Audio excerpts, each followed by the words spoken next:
Welcome to Corporate Competitor, presented by Forbes Books, the podcast where the world's greatest executives share how the lessons they learned playing sports shaped their leadership. After more than 200 episodes with CEOs and senior leaders like Chick-fil-A Chairman Dan Cathy, Delta Airlines CEO Ed Bastian, Bank of America CEO Brian Moynihan, and former Secretary of State Condoleezza Rice, one thing is clear. Whether they were inducted into their Sports Hall of Fame or hung up their cleats after high school, sports has been a powerful, shared foundation for success. I'm your host, Don Yeager, and each week, in partnership with Chief Executive Magazine, we bring you genuine, authentic, fireside chat-like conversations with influential leaders so you can apply their insights to elevate your leadership. With me for today's episode is Scott Kirby, CEO of United Airlines. Scott brings more than 30 years of aviation expertise to the role, with past leadership positions at America West, U.S. Airways, and American Airlines. A former baseball and football player, Scott brings that same competitive spirit to leading United's more than 100,000 employees. He's also a family man, balancing his high-profile role with family life alongside his wife and 7 children. For notes from today's session, including my favorite quotes and reflection questions to help you apply Scott's insights, be sure to check out corporatecompetitorpodcast.com/notes. It all starts with culture. I want to create a winning culture where we hold ourselves accountable to results, but that we try new things. If you're a baseball player and you hit 300, you get paid $50 million or maybe more dollars a year for making a mistake 7 times out of 10. I don't care if you make mistakes, but fix them and keep trying to do the things that work well. So I want to create that kind of culture. And if I'm telling people when to clock in and clock out, it feels like we don't have that culture. But if the results aren't there, we're going to be back together. Scott, thanks for joining us. Thanks for having me. I'm really looking forward to it. Here you are, CEO of one of the great companies in the world, but it all starts in a small farming community outside of Dallas where you played baseball and football. Yeah. I know most interviews you probably do these days, they want to talk about on-time percentage and profit and loss. I want to talk about batting average. Yeah. Is there a memory from the courts or the fields that still resonates with you? Well, I grew up playing every sport, loved it, thought I would be a professional athlete. Realized later I was wrong. Didn't we all? Right. But it was the unifying factor for the whole neighborhood. And I played on all the organized teams. Right. Most of my sports, it was the neighborhood kids going up to the ball fields, playing baseball, riding our bicycles over to each other's house, going into somebody's driveway and playing basketball, playing football in the front yard. The most fun thing to do when it rained, the ditch would fill with water, trying to tackle each other into the ditch as the sideline. There you go. Was the kind of fun things that just, great as a kid. Right. So there were a lot that influenced me growing up. Yeah. My parents, my mom especially. My dad was a good athlete, but my mom is super hyper type A personality, driven to win, would go out and hit balls to us when we were little, practice shooting, pitch to us. That's awesome. But then I also had coaches. I had a coach, I don't even know his last name. His name was Jamie. When I was in Little League, we thought he was not only a great coach, but he was like the only coach that didn't have a kid on one of the teams. He was a young guy that liked being a coach. He was single and his girlfriends would show up at the game. We thought, oh my God, this guy is so cool. He had a mustache and, we just thought he was the coolest guy around. But then he would spend time with 8, 9-year-olds to do stuff like that. And growing up in Rowlett, Texas, we had to drive 20, 30 miles to other small towns to play games. And somebody that would spend time like that, especially as I look back on it, pretty cool. That reminds you, your responsibility. Yeah. You got to pay it forward, and there will be those moments where you'll get a chance to do the same. Yeah. We love to do a little research, looking at your high school yearbook. Yeah. That photo. When was the last time you saw that photo? It's a long time ago. It reminds me how long my hair was. Voted most likely to succeed. Yeah. But the picture also had Debbie Kelm in it, who was one of my good friends in high school. And, I haven't seen her in 25 years probably. So brought back memories of those times. That's awesome. Is there a lesson from playing sports that you apply today at United? Well, I think there's all kinds of lessons to be learned in sports. And I'll talk about them both from my perspective, but also in some ways I've learned more watching my 7 kids grow up and go through sports. You learn the obvious about teamwork. And when you say teamwork, it's really about knowing, being forced to count on someone else and having someone else count on you. But actually, I think for me personally, the biggest lesson I probably learned was dealing with adversity. Going from a small town where I was one of the better players.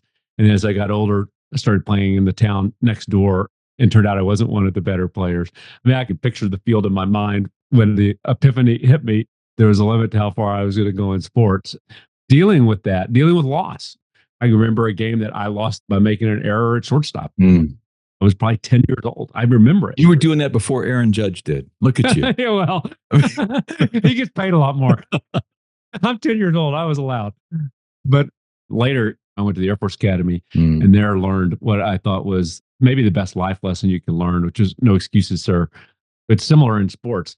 If you strike out, you struck out. You don't get to make excuses. How do you come back the next time and not do it? Talk to me about no excuses, sir. Yeah. You go off to the Air Force Academy. Most people there, varsity letterman, they played sports. They were the most likely to succeed. They did really well. Like everyone there. They were pictured with Debbie also. Yeah. They wish. And first, it's a great equalizer. But then also you're a freshman and you got 7 basic responses. Yes, sir. No, sir. The best one is no excuses, sir, or no excuses, ma'am. And something would happen that wasn't your fault. There were going to be consequences for it. And when you were asked why, you had to say, no excuses. Bad stuff is going to happen. It's not your fault, but don't whine about it. Don't complain.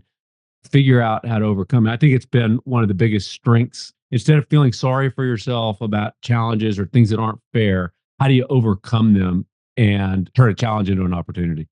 So one of the things we're always fascinated by is building great teams.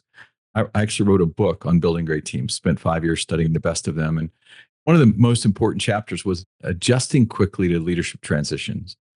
This is unique because just a few weeks ago, we had your predecessor, Oscar Munoz, on. And when he talked about bringing you onto the team, he said, when LeBron James shows up for practice, you give him the ball. That's pretty cool. Just saying. Walk me through that transition process. Sure. Oscar had been the first boss that I'd ever had really in my entire life that gave me good, positive feedback. He would talk to me one-on-one a lot. He'd said, like, everyone thinks you're great at math. You say no excuses. I talk to you and I know how deeply you care about our employees and about the people. Talk about it more. I sort of took it for granted that everyone knew how I felt, but he was right. Tell them that you care more. I became the CEO right as COVID started. In hindsight, like everyone would say, oh, poor you. Like, turned out it was the best time that you can make a transition like that for a host of reasons. Give me one. Well, you're the first person I've heard say that. Well, COVID was so traumatic for airlines. I mean, our revenues were down 99%. No other businesses experienced anything remotely like that. So I started having daily meetings with our entire executive team, 7 days a week. 7 days a week? A couple of hours. There was so much consequential happening. We were a team. Great teams spend a lot of time together. Most companies don't do that. They're much more siloed, and you don't feel that camaraderie and team. Like every single day we were together. And the first time we took off, actually, in May, head of HR, who was part of the team, called me on a Friday, I think, or a Thursday, and said, Scott, Sunday is Mother's Day. I said, yeah, I know. I got something for Kathleen, and I'll call my mom.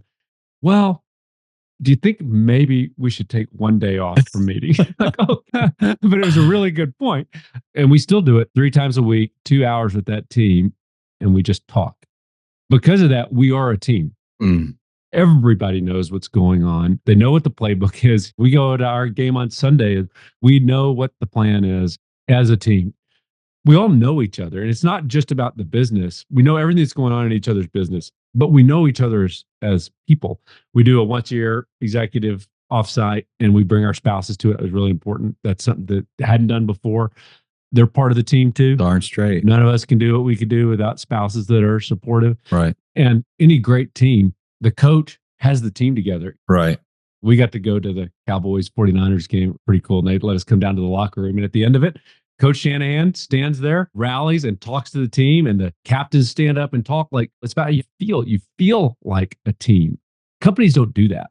And now you add in the idea that post-COVID, a lot of people have gone to say, well, you know what? I don't ever want to spend time with you. I mean, I'll do this, I'll Zoom with you, but I don't need to come spend time in an office. Yeah. Well, as an airline, I hope people spend time in office because that means they travel more. But really, what I think about return to office policies is I don't know what the right answer is. And I think actually it varies by company. What I know is it all starts with culture.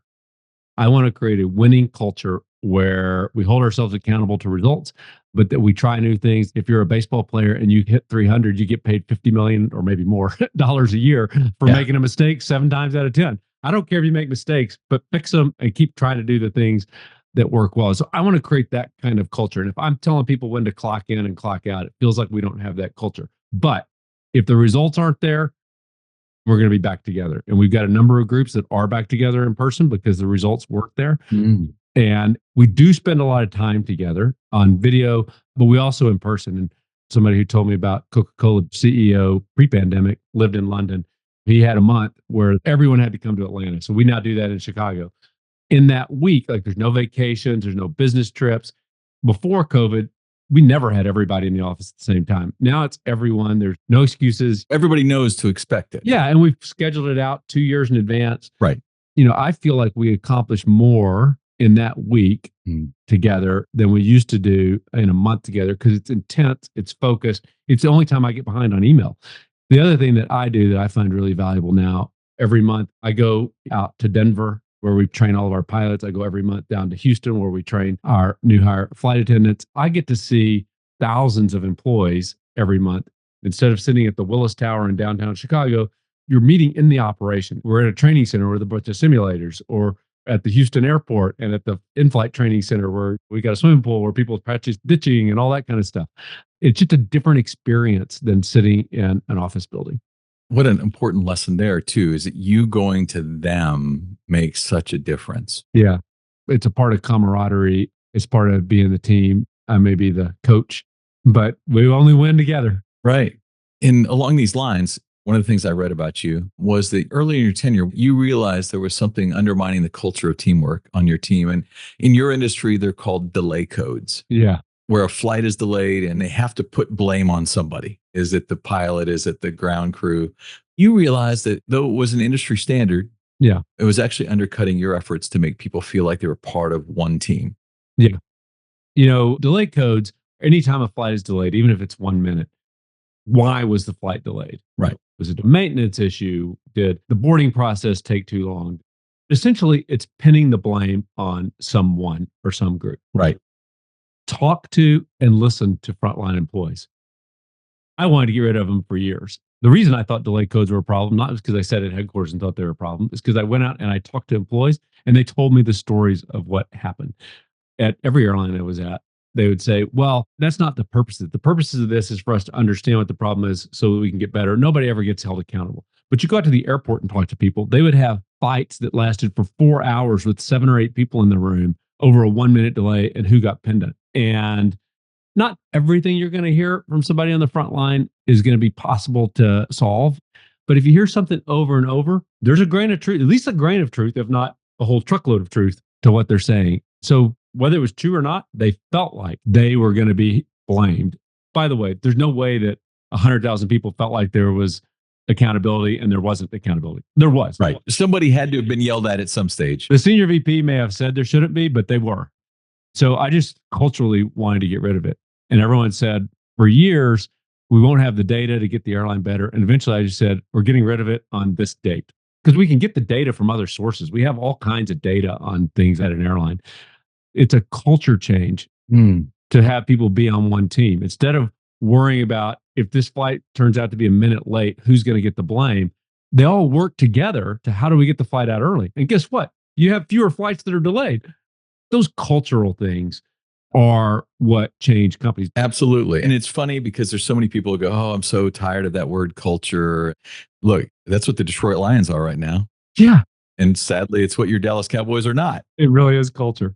Being the CEO, is the easiest job at a company because you really only have one responsibility, which is the culture. Figure out what you want the culture to be and make it that. Mhm. My one responsibility is to create an airline that our employees are proud of. They will take care of everything else. The further you move in management, certainly by the time you get to CEO, every single thing you hear is filtered. But if I walk through an airport and just talk to people that don't know I'm going to be there, I get pretty unfiltered feedback, Mm. or at least less filtered feedback. It may not be unfiltered, but less filtered feedback. Where if you ask them genuine questions, you will learn about where their problems are, where their challenges are, where things are going well, where they're not. You just learn a lot if you can ask and listen. It's an easy thing to say. Maybe it's a little harder to do, but when you do it, it works. Coach Kirby, give it to me, man. Yeah. I'm a young leader. Yeah. I'm going to make culture my first responsibility. You feel like there's a million other things pulling at you. Yeah. How do I simplify it as you did right there? Most people confuse leadership with management. Management is about compliance. Did you show up to work on time? Did you stay until you're supposed to? Did you do all the things that you're supposed to do? It's a bunch of checks. Leadership is about inspiration and vision, how you make people feel. And if they feel great, they're going to play great. Detroit Lions, I've seen their coach speak. He gets you fired up and ready to go. Yeah. And when you're fired up and ready to go, you're a lot more likely to win. Look, you have to do the management compliance stuff, but spend your time trying to make people feel. You have to deal with problems when they happen, but always try to be positive. Find the positive in everything. Mm. I learned at the academy, they called it the sandwich method. When you become an upperclassman and you're giving discipline or negative feedback to someone, you're supposed to start with something positive, give the negative feedback, end with something positive. And upperclassmen come up to you and like, oh, your shoelaces look good, scream at you for 30 minutes. Oh, your belt buckle looks good. Ha ha ha. There's your sandwich. It actually works. You can give negative feedback to somebody and have them walk away and still feel good if you do it right. If you do it right. You know, one of the things that also stood out to me was creating the ultimate customer experience. One of my close friends, a guy by the name of Bill Swales out of Chicago, he's one of your top frequent flyers, global services guy. Shout out to Bill. I was talking to him this weekend about the fact that I was getting a chance to interview you. He was very excited. And he said, what does that mean to create the ultimate customer experience?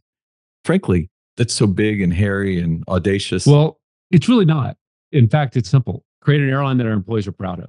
Right. We're in the people business. Our flight attendants, they're the face of United Airlines. There's nothing about your flight experience that matters as much as walking on an airplane and there's two flight attendants standing there in the galley who have a smile on their face, who are happy, who you can tell are glad they're working there today. They're happy. Right. And one of the most common comments I get from customers, particularly global services, thank you, Bill, is captains coming out of the cockpit and talking to customers. I can't make them do. I can't make somebody be happy. I can't make a captain come out and talk to them. What we can do is create an airline that they're proud of. When they're proud of it, they do that. And you can feel the difference when you fly on United because of what our people do. Now, there's a lot of other things that help with that, investing in the product and food and all that, things that they can be proud of. And if they're not proud of it, detract from that. But if the people feel proud, we are in the people business and they want the customer to feel like they do about the airline. If something goes wrong, they want to help fix it. And when it goes right, they want everyone to feel good. I understand walking out there to look at those frontline employees and trying to get their impressions, especially early in your tenure. You're now 4 years in. How do you keep that up? Is there something that does keep your finger on the pulse? It's one of the obvious things. Walk around, talk to people. I do a lot of that. I would recommend to other leaders, do it by yourself. I usually do it by myself. Don't have an entourage. That's big. And don't have too many meetings on your calendar because it takes away time to learn. I have a rule to limit my calendar to no more than 20 hours of meetings a week. You took an hour this week. Ooh, man, I'm feeling special right now. But I'm probably one of the only CEOs that has no more than 20 hours of meetings on the calendar. The rest of the time, either I read or I'm on the phone with people to learn and hear what's going on. When you sit in a scripted meeting, somebody's presenting a PowerPoint, nobody's thinking, you're just watching. So I don't do PowerPoints for the most part. If I just call somebody out of the blue, it's not scripted. They're just telling you what they think. People are mostly comfortable telling me. I still realize I'm the CEO, so I get it's a little biased. But you learn an awful lot just by calling unannounced and talking to people. I love that. Well, one of the things that strikes me as someone that working with a lot of corporate organizations is they talk about their teams. Yeah. Most often, it feels like most people are actually working with a group of people that have the same business card, but they're not a team. Yeah. You've been on teams. Air Force Academy requires you to become a team. I'm handed a new leadership role. I've got a group of people. I'm trying to get them to move with me together as a team. If you're coaching me, what are a couple of things that I should do first? Have a single different vision that people can express and know which direction you're marching. At United, I say be the biggest and the best airline in the history of aviation. Wow. Now, that can mean, of course, a lot of different things to different people, but it's a unifying vision that sort of put everything in context of what you're trying to do. And Jack Welch said, well, you need to say something 100 times before it sinks in. Right. Just say it over and over and over again. So you created it in some level of simplicity. Yeah. So in a recent podcast, I saw that you mentioned don't try to manage the output, manage the right inputs. Yeah. I love that. Yeah. Well, people try to manage the output. In our business, they'll try to manage what's called CASM-X. It's the cost to fly one seat, 1 mile.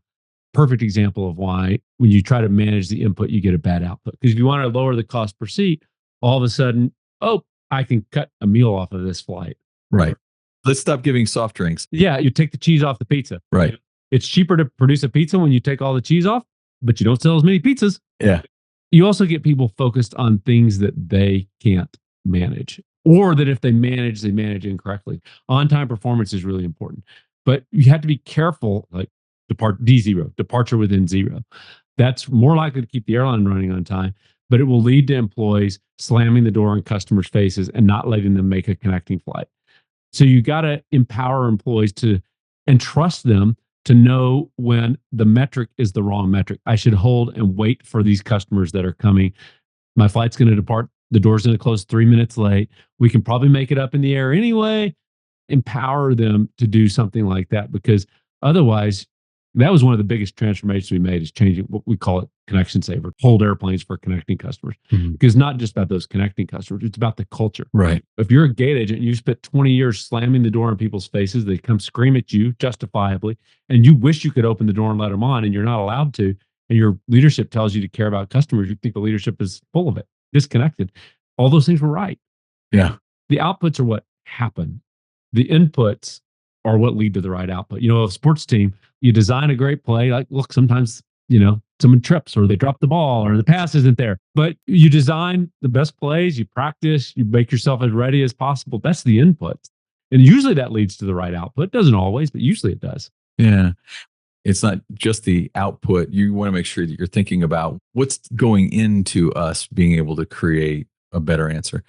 But if you think about that as it relates to the inputs that you receive in a world in which it feels like data is king. Yeah. What are the kind of inputs that you're looking for that tell you we're headed in the right direction? I do look at a lot of data. I'm a math guy by training. I know. Pentagon time had to be data center. It was super fun. Really cool to be 21 working at the Pentagon. But Yeah. I look at data and I probably know more details of what's going on, at airlines than probably any airline in the world. Their CEOs know about the details.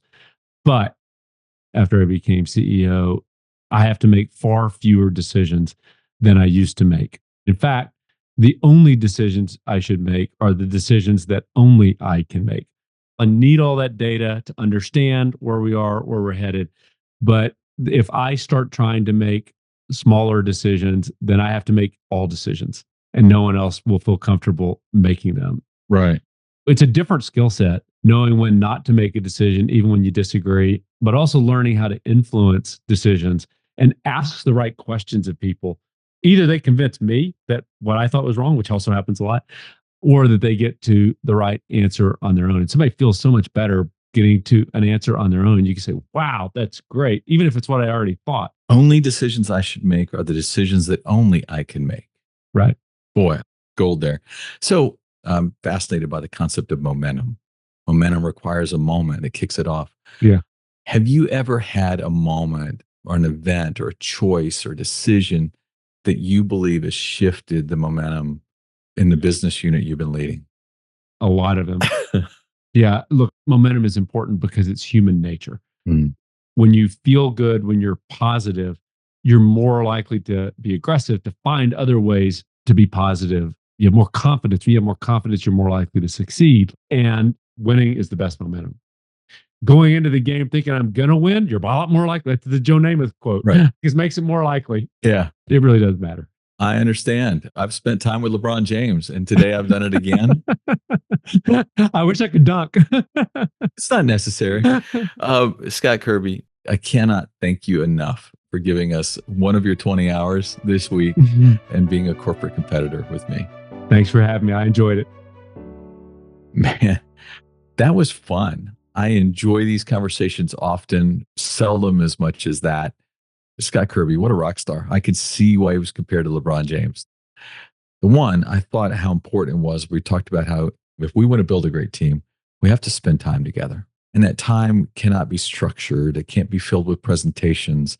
There has to be free form opportunity for us to lean into and grow and spend time with each other and get to know each other and care for each other, because we'll do more. That's an investment of time. The second, boy, this was massive. He limits his schedule to 20 hours of meetings in a week, but that allows him to pick up the phone, allows him to actually lead versus just manage. He can call people, he can learn, he can ask questions. His ability to be inquisitive and curious obviously stood out. How powerful was that? And then finally, feedback visits, where he's going to different places to try to learn from folks about what's happening on the ground, what he is not hearing, even in meetings, alone. Don't go with an entourage. Don't go with a guest. Go alone, and you'll get more direct. You'll get less filtered feedback. Scott Kirby, he filled my bucket today, and I'm going to be a better leader just simply from the lessons learned here. And I hope you will too. I appreciate you. If you enjoyed this episode, please leave us a rating and review on Apple and Spotify. Feedback helps us spread the insights of our guests to a wider audience. It actually increases our ratings. Thank you so much for those who have done so in the past. And catch new episodes every Wednesday. Subscribe at corporatecompetitorpodcast.com to be the first to get a chance to listen. And as a thank you gift, I will send you a chapter from one of my best-selling books. Stay connected with me on LinkedIn, Facebook, Instagram, Twitter. My handle is @DonYaeger, DonYaeger. And until next week, I appreciate you.